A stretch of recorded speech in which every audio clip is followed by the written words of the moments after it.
जय जवान जय किसान जय जय शिक्षित युवान नारी शक्तिनो जय हो जय महा गुजरात એસએન લોક જાગૃત અભિયાનમાંથી પરસોત્તમ બોલું છું। આજનો વિડીયો છે મોદીજી માટે।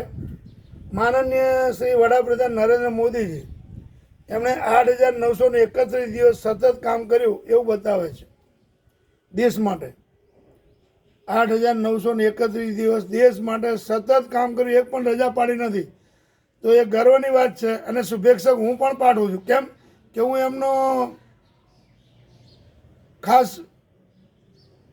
શું કહેવાય એને એ છું, બરાબર, કે એમનો પ્રેમી છું, સ્નેહી છું અને એમનું માનું છું। પણ દેશની પ્રજા તો બહુ ખરાબ બોલે છે। તો આવું કેમ?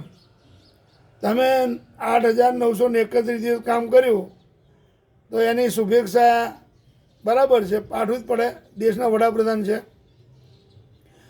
પણ લોકો બહુ ખરાબ વાતો કરે છે, એના મોઢે ઘણા તો બંધાય નહીં। એટલે સારું કામ તમે અત્યાર સુધી 8,931 દિવસ કામ કર્યું, એમાં લોકો શું કહે, એમાં કામ શું કર્યું? તો લોકડાઉન લાવ્યા, નોટ બદલી,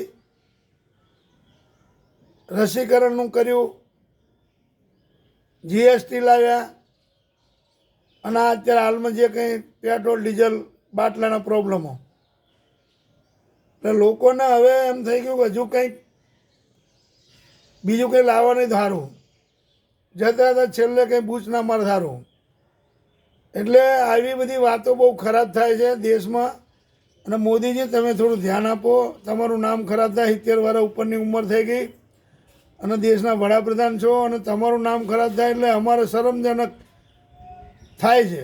અમને શરમ આવે કે સારું, કારણ કે તમને અમે માનીએ છીએ,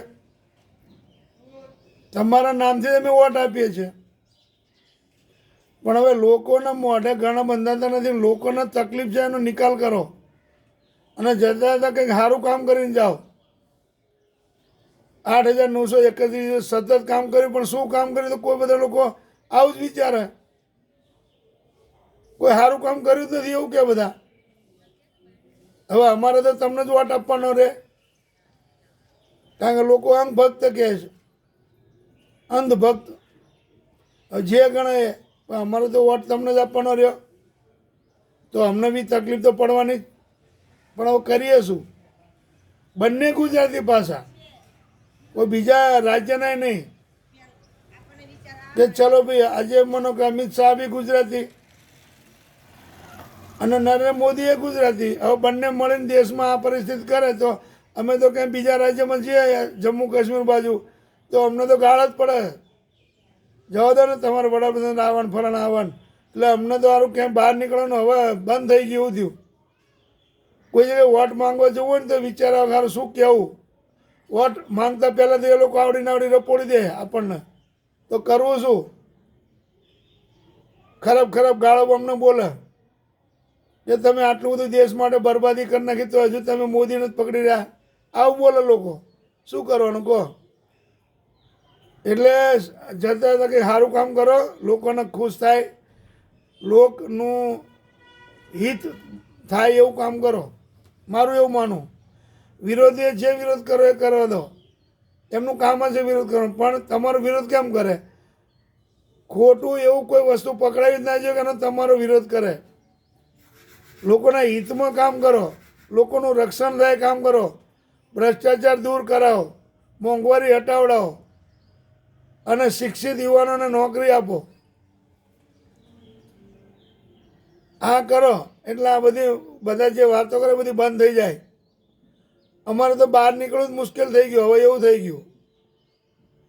બહાર જઈએ એટલે બધા ખરાબ ખરાબ વાતો કરે ને અમને સંભળાતું નથી, મોદીજી વિરુદ્ધમાં બોલે, પણ હવે કરવું શું? સાંભળવું પડે, કારણ કે દરેકના જ્ઞાન અલગ અલગ હોય। તમે ભવિષ્ય માટે વિચારતા હોય, પણ અત્યારે ભવિષ્ય નહીં, અત્યારે તો હાલમાં જોઈએ, વર્તમાન સ્થિતિમાં સારું જોઈએ। તમે જે કામ કરો ભવિષ્યમાં સારું થશે, ત્યારે અમે નહીં હોય એમ કહેવાનું આવે। એટલે આપણે તમે જે કામ કરો ને હાલમાં વર્તમાનમાં સારું થાય એ કરો, ભવિષ્યનું ના વિચારો। તાત્કાલિક જે કંઈ પ્રશ્નો અને નિકાલ કરાવો અને લોકો રાજી થાય એવું કરો. અને મારો જે વિડીયો સહમત હોય તો કોમેન્ટ કરજો, લાઈક કરજો અને શેર કરજો. જય જવાન, જય કિસાન, જય જય શિક્ષિત યુવાન. નારી શક્તિનો જય હો, જય મા ગુજરાત.